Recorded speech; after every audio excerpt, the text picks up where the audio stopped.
If you enjoyed this video, please hit the like and subscribe button for more content like this.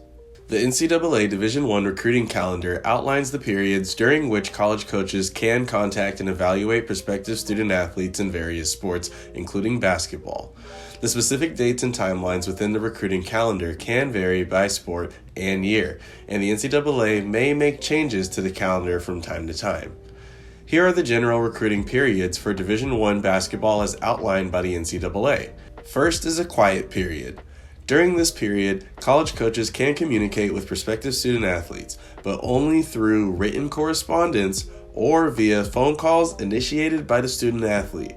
College coaches cannot have in-person contact with prospects or their families, and they cannot evaluate prospects in person during this time. Second is the evaluation period. During this period, college coaches can watch prospective student athletes, also known as PSAs, to compete in games or practices, but they cannot have in-person contact with prospects or their families. Coaches can still communicate with prospects via phone or in writing during this period. Third is the contact period. During this period, college coaches can have in-person contact with prospective student athletes, including visits to the prospect's school or home, and prospects can visit the college campus. Coaches can also communicate with prospects via phone or in writing during this period. Lastly is the dead period. During this period, college coaches cannot have in-person contact with prospective student athletes or their families, and they cannot watch prospects compete in games or practices. Coaches can still communicate with prospects via phone or in writing during this period. For educational purposes, I'm going to show you what a Division I calendar looks like for recruiting for men and women's basketball. This information is available to the public online at ncaapublications.com. I've attached a link below for further inquiries. At the time of the recording of this video, it is May 17th, 2023. As you can tell, this calendar is for the 2022-2023 basketball season. So I'm going to read it with you from start to finish. For further information regarding the NCAA recruiting calendar for further years to come in Division I for men and women's basketball, please inquire more through the NCAA Division I bylaws and constitution. Everything is color coordinated for easy and understandable information to be received from the audience. The quiet period is in a tan color, dead period is listed in a salmon color, evaluation period is listed in a light blue color, and the recruiting period is listed in a light green color. For the men's calendar, you can see that everything listed goes from August 1st all the way through May 26th on page 1. The NCAA has established strict rules for recruiting in basketball and other sports to maintain a level playing field among member institutions and to protect the amateur status of college athletes. Here are some reasons behind the NCAA's strict recruiting rules in basketball.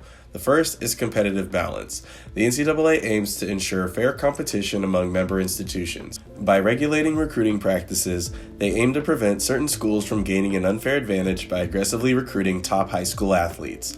These rules help maintain a balance between schools of varying resources and prevent a small number of schools from dominating college basketball. Second is amateurism. The NCAA upholds the concept of amateurism, which means that college athletes should not receive compensation beyond their scholarships. Although things are changing due to the nature of name, image, and likeness, strict recruiting rules help prevent the exploitation of athletes and preserve the distinction between college and professional sports. Third is academic integrity. The NCAA places emphasis on the academic success of student athletes. By implementing strict recruiting rules, they aim to maintain the focus on education and encourage student athletes to prioritize their studies. Fourth is ethical considerations. The NCAA seeks to maintain ethical standards in college sports. Strict rules help prevent unethical practices such as improper benefits, bribes, or inducements to recruit athletes. By enforcing these rules, the NCAA aims to uphold integrity and sportsmanship in college basketball. It's worth noting that the NCAA's recruiting rules have been subject to criticism and have faced scrutiny over the years.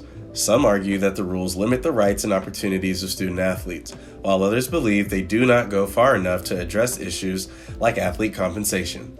As a result, there have been ongoing discussions and legal challenges aiming to reform or modify these rules to better align with the evolving landscape of college sports. Fast forward to the second page for the NCAA men's recruiting calendar. You can see that May 14th through the 24th is listed as the NBA Draft Combine. As I mentioned earlier, today is May 17th, 2023. As we all know, Victor from France just became the overall number one prospective draft unanimously to go to the San Antonio Spurs. It is important for NCAA Division I athletes to know what their future holds by working towards achievable goals. So knowing in advance that the draft combine is at a specific date only allows them to better prepare themselves for that opportunity and capture the moment through hopefully March Madness and punching their ticket. The third page is a color-coordinated NCAA Division I recruiting calendar for men's basketball, which includes the quiet period, dead period, evaluation period, and recruiting period. It's very easy to follow, and beneath it, it has all of the subcategories of information that you should also consider along with this calendar. Now let's take a look at the women's side. As you can see, all the colors are coordinated the same for all of the recruiting periods, such as quiet, dead, evaluation, and contact. But there's another period that's showcased in here, and it's purple, and it states that there's a recruiting shutdown. These periods of time, you are not allowed to have any form of communication, any form of evaluation, no kind of anything to anybody, and these dates are sacred. You have to honor them, and if anybody catches wind of violations during this time, sanctions can be crucial. I'm going to show you examples of some Division I institutions that have used social media as a way of demonstrating to their prospective student athletes that they are not playing around with the recruiting shutdown. These are just some examples of them communicating to their audience exactly where they stand. And just for the record, when schools do this, it makes the director of compliance very happy. I'm not sure as to why they have not included the WNBA's draft date as they did with the men's side with the NBA's draft. But since it's not here and I have information that is important for you all to know, the WNBA's draft for this year was April 10th, 2023. I've spoken with a head college coach at a California community college to give you an example of how to better understand the recruiting period. One, as a Division I institution that's looking at players at a lower level to join them outside of the high school level.